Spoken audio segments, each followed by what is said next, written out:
Top secret sports देख रहे हैं आप, आपके साथ फिर से जुड़ गए हैं और इस वक्त एक बड़ी चर्चा चल रही है इंडियन क्रिकेट टीम को लेकर, जहां पर पूर्व खिलाड़ी और अब फिलहाल बड़े नामी गामी कमेंटेटर जो कि अपनी इंग्लिश कमेंट्री के लिए बड़े जाने जाते हैं, जिनका नाम दिनेश कार्तिक है, उन्होंने एक भारतीय टीम के खिलाड़ी यानी बल्लेबाज आप कह सकते हैं या ऑलराउंडर भी कह सकते हैं, उनके ऊपर सवाल उठाए हैं।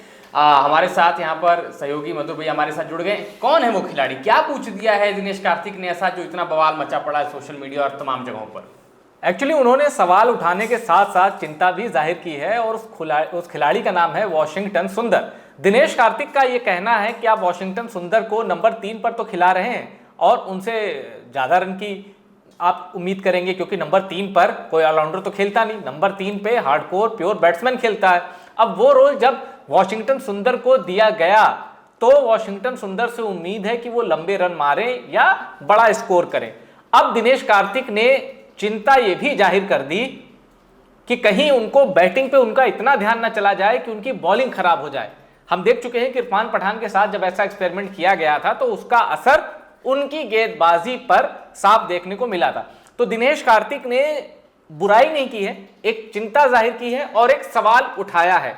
अब चूंकि साउथ इंडिया कनेक्शन दोनों का है, वॉशिंगटन सुंदर का, दिनेश कार्तिक का, और वो वॉशिंगटन सुंदर को ज्यादा करीब से जानते भी हैं, टीएनपीएल का अनुभव भी है, तो वॉशिंगटन सुंदर के लिए ये दिनेश कार्तिक की फिक्र है, लेकिन ये फिक्र बेमानी है। दिनेश कार्तिक जानबूझकर ज्यादा सोच रहे हैं और वो ये सोच रहे हैं कि वॉशिंगटन सुंदर को नंबर 3 पर क्यों खिला रहे हो। मैं तो ये सोच रहा हूं अनुभव कि दिनेश कार्तिक को आपने हांगकांग सुपर सिक्सेस में क्यों भेजा था, नाक तो उन्होंने वहां कटा दी थी। तो अब आपको वॉशिंगटन सुंदर की इतनी फिक्र नहीं करनी चाहिए। और मैं आपको बताऊं, जब ये दिनेश कार्तिक कह रहे थे तो ऐसा ही सवाल साउथ अफ्रीकी लीजेंड शॉन पोलक से हुआ। उन्होंने कहा कि वॉशिंगटन सुंदर के साथ तो जस्टिस हो ही नहीं रहा, जिस कैलिबर का वो प्लेयर है, जो पोटेंशियल वॉशिंगटन सुंदर के अंदर है, उसका इस्तेमाल टीम इंडिया का मैनेजमेंट तो कर ही नहीं रहा। और अनुभव, मैं आपको एक चीज बताऊं, बहुत कम ऐसे मौके होते हैं जब मैं गौतम गंभीर के किसी प्रयोग से, किसी एक्सपेरिमेंट से सहमत होता हूं। मैं वॉशिंगटन सुंदर को ऊपर प्रमोट किए जाने के पक्ष में हूं और पहली इनिंग में उन्होंने रन मारे, स्कोर करके दिखाया, जहां भारतीय बल्लेबाजी 200 के अंदर सिमट गई। तो वॉशिंगटन सुंदर के पास बहुत ज्यादा पोटेंशियल है। और आपको एक चीज अनुभव मैं आपको और याद दिलाना चाहता हूं, आपको भी और अपने दर्शकों को भी, जब हम आईपीएल देखते थे तो गुजरात टाइटंस के खिलाड़ी, गुजरात टाइटंस के समर्थक तब बहुत निराश होते थे जब वो देखते थे कि यार प्लेइंग 11 में वॉशिंगटन सुंदर का नाम नहीं है, ये शुभमन गिल और नेहरा की जोड़ी क्या कर रही है, मतलब वॉशिंगटन सुंदर का नाम नहीं है। फिर चलो इंपैक्ट प्लेयर हम लोग नाम ढूंढते थे, पता चलता था कि इंपैक्ट प्लेयर में भी वॉशिंगटन सुंदर का नाम नहीं है। तो एक कमेंटेटर ने तब कहा था, और क्या कमाल का कमेंट किया था, उन्होंने कहा था कि वॉशिंगटन सुंदर एक ऐसा खिलाड़ी है जिसकी गुजरात टाइटंस में तो जगह नहीं है पर टीम इंडिया में जगह है।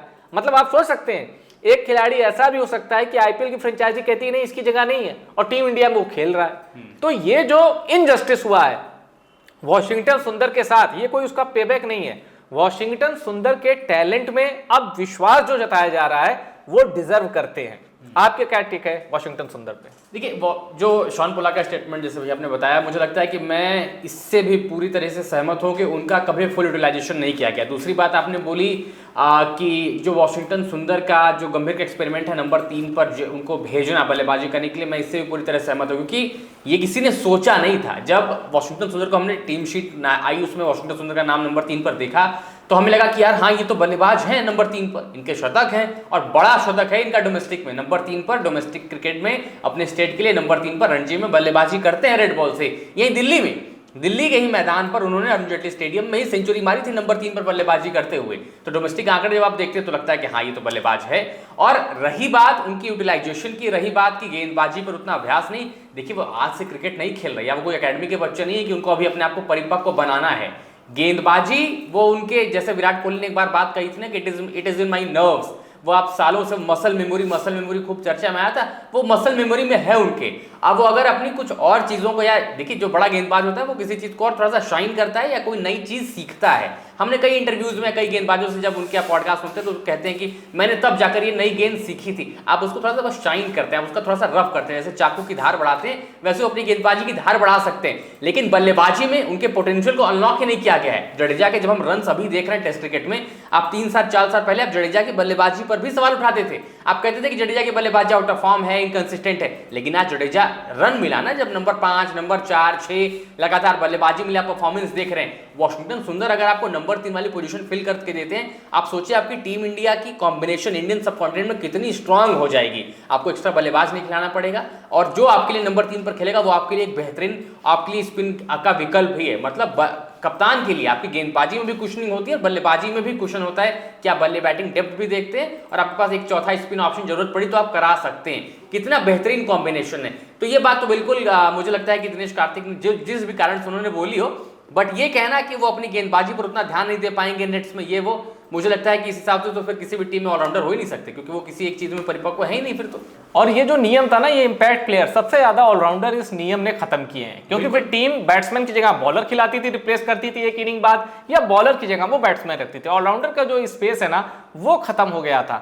एक सूर्यांश करके पंजाब के खिलाड़ी हैं जो अभी खेल रहे हैं उधर राइजिंग एशिया कप में, आप देखिए उनके साथ क्या किया था पंजाब में। शुरू के 4-5 मैच में ना उनकी बैटिंग आई ना उनकी बॉलिंग आई।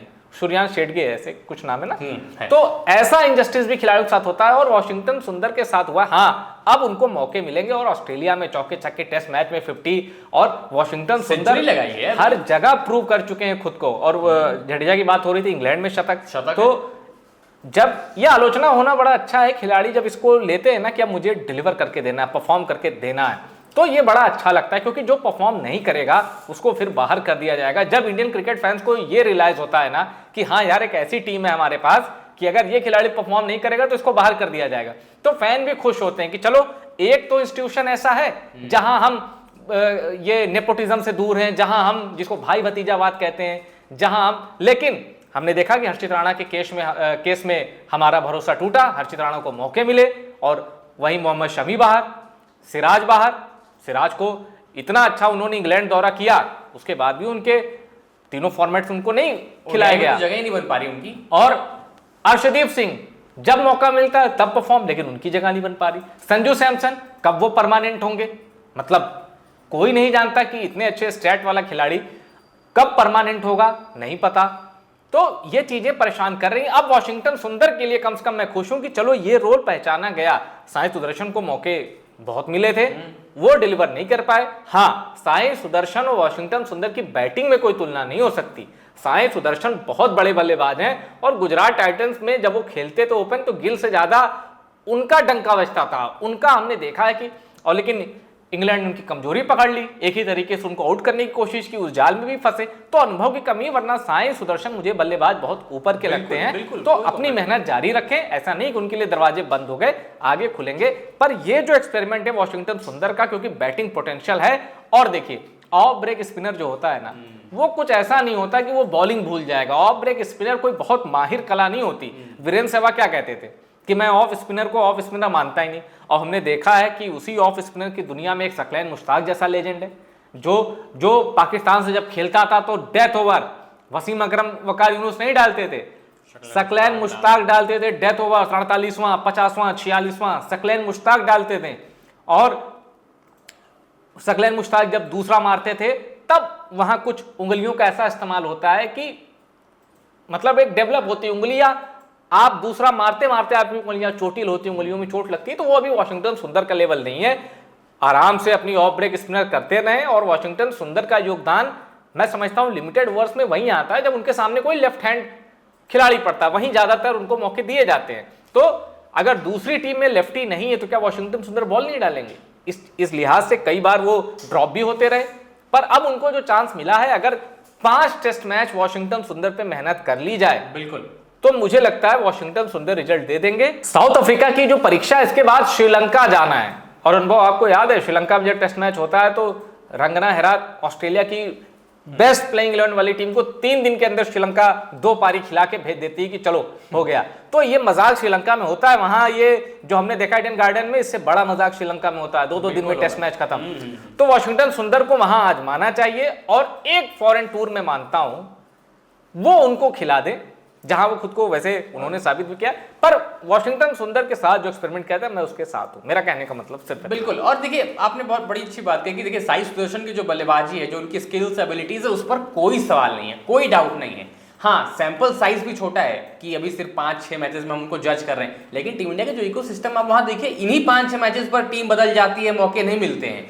अब रही बात देखिए साई सुदर्शन की और वॉशिंगटन सुंदर की, जब आप सब कॉन्टिनेंट में खेलते हैं तो आपको एक एक्स्ट्रा स्पिनर का होना बहुत एडवांटेज देकर जाता है कि आप 2-3 स्पिनर्स खेलना, इसके पास आपके पास और अगर कोई स्पिन ऑप्शन है वो बेहतर। सब कॉन्टिनेंट में वॉशिंगटन सुंदर बेहतर, क्योंकि यहाँ पर आप नीतीश रेड्डी को प्लेइंग 11 में स्लॉट इन करने का कोई मतलब बनता नहीं है। आप नंबर 3 पर वॉशिंगटन से बल्लेबाजी कराई लेंगे। जब यही टीम इंडिया ओवरसीज जाएगी, सेना नेशंस में जाएगी, आप वहां पर ढूंढ सकते हैं कि नंबर 3 का आपको प्रॉपर बल्लेबाज चाहिए, Sai Sudharsan, here you come in. अगर आप परफॉर्म करेंगे या वहां पर देवदत्त पडिक्कल परफॉर्म करेंगे, अगर सरफराज खान को, मतलब वो तो खैर केस ही अलग है, लेकिन इंडियन टीम मैनेजमेंट वाकई अगर मेरिट्स पर सिलेक्शन कर रही है तो फिर आप सरफराज खान को भी वहां ट्राई कर सकते हैं, नीतीश कुमार रेड्डी जैसे प्लेइंग 11 में आएंगे, क्योंकि आपको दोनों पोजीशन चाहिए ना। फिर एक सीमिंग ऑलराउंडर जब ये अफ्रीका से टेस्ट हारे ना ईडन गार्डन में, मुझे सरफराज की बड़ी याद आई, क्योंकि वो गेम भी चेंज कर सकते थे। जिस तरह हमें अटैक करना था ना, सरफराज में स्पिनर्स पे अटैक करने की बड़ी क्षमता है।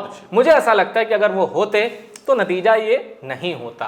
तो हार्ड लक टू सरफराज, लेकिन उनके साथ पूरे देश की सिंपैथी है और ये यकीन भी है कि आगे उनको मौका मिलेगा। एज है, उम्र है, सब बाकी है, मिलेगा। लेकिन उनकी जगह जिसको मौका मिल रहा है, जब उसके रन नहीं आते तब ये फिक्र और ज्यादा बढ़ जाती है। क्यों नहीं? तो मुझे लगता है कि सरफराज 2026-27 में हमें भारत के लिए टेस्ट खेलते हुए दिखेंगे, ये मेरा फर्म बिलीव है। और वॉशिंगटन सुंदर, अगर आपने इनको प्रॉपर मौके दे दिए, मैं कह रहा हूं, नोट कर लीजिए, ये आईसीसी के नंबर 1 ऑलराउंडर बन जाएंगे, नो डाउट। आप जिस भी फॉर्मेट में इनको मौका देंगे, ये उस फॉर्मेट में दिखा देंगे कि मैं नंबर 1 हूं।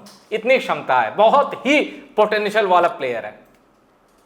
बिल्कुल, वॉशिंगटन सुंदर कमाल के खिलाड़ी, और जैसे भैया ने बताया कि अगर मौके मिलते रहेंगे तो वॉशिंगटन सुंदर आपको उन मौकों पर चौके लगाते दिखाई देंगे, परफॉर्म करते दिखेंगे, जो कि बहुत जरूरी है। आपने T20 में इनकी परफॉर्मेंस देखी है, जब ऊपर प्रमोट किया जाता है बल्लेबाजी में, वहां पर अच्छे परफॉर्मिंग प्लेयर बनते हैं। और अब टेस्ट क्रिकेट की बारी है, देखिए आप ऑलरेडी जूझ रहे हैं। आप ये नहीं कह सकते कि 1-1.5 साल से जो बड़ी कंफर्टेबल आपकी टेस्ट टीम चली आ रही है, बिल्कुल नहीं चल रही है। चाहे वो कोच गौतम गंभीर के कुछ निर्णय हो, चाहे घर पर टेस्ट सीरीज हारना हो, चाहे साउथ अफ्रीका से टेस्ट सीरीज में पहला ही मैच हार जाना। गुवाहाटी में अगर साउथ अफ्रीका ने ड्रॉ भी कर दिया तो आप सीरीज हार रहे हैं, ये भी देखिए। आपको मैच वो जीतना ही जीतना है कि इंडिया अपने घर में 2 back to back test series खेले और हार जाए। आप जिंदगी में ये नहीं चाहेंगे कि आपके हिस्से आपके ऊपर ये स्टैट आए। एक समय हम घर के शेर कहलाते थे कि हम सिर्फ घर में जीतते थे। 8-7 साल में वो आंकड़े घूमते रहे सोशल मीडिया पर हर जगह। इनफैक्ट हम बाहर अच्छा कर देते हैं और घर में। और अनुभव, एक चीज मैं और कहना चाहूंगा कि हमने देखा, आपने कहा कि नंबर 3 पर शतक आया वॉशिंगटन सुंदर का अरुण जेटली स्टेडियम में। हमें यह भी पता है कि प्रवीण कुमार, भुवनेश्वर कुमार, मोहम्मद शमी, ये डोमेस्टिक में बहुत अच्छी बल्लेबाजी कर लेते हैं, अच्छे बल्लेबाजों को भी ये कूट देते हैं। लेकिन क्या वो वॉशिंगटन सुंदर जितनी टैलेंटेड बैट्समैन है? नहीं। वही अंतर साई सुदर्शन वॉशिंगटन सुंदर में मौके मिलने की बात है। जो मौका मिल रहा है, परफॉर्म कर रहा है, वो टीम में बना रहेगा। अब जरूरत है भरोसा देने की। जो भरोसा हर्षित राणा को हासिल है ना, जो छत, जो गाइडेंस उनको हासिल है, जो सिक्योरिटी कहते हैं, सेंस ऑफ सिक्योरिटी, वही अगर वॉशिंगटन सुंदर को मिल जाए, इनफैक्ट वो मिल भी रही है, तो वो खिलाड़ी कमाल कर देगा, ऐसा मेरा विश्वास है। बिल्कुल। तो ये थी टॉप सीक्रेट स्पोर्ट्स की ये चर्चा। पसंद आई हो शेयर करिएगा और टॉप सीक्रेट स्पोर्ट्स को सब्सक्राइब जरूर करिएगा।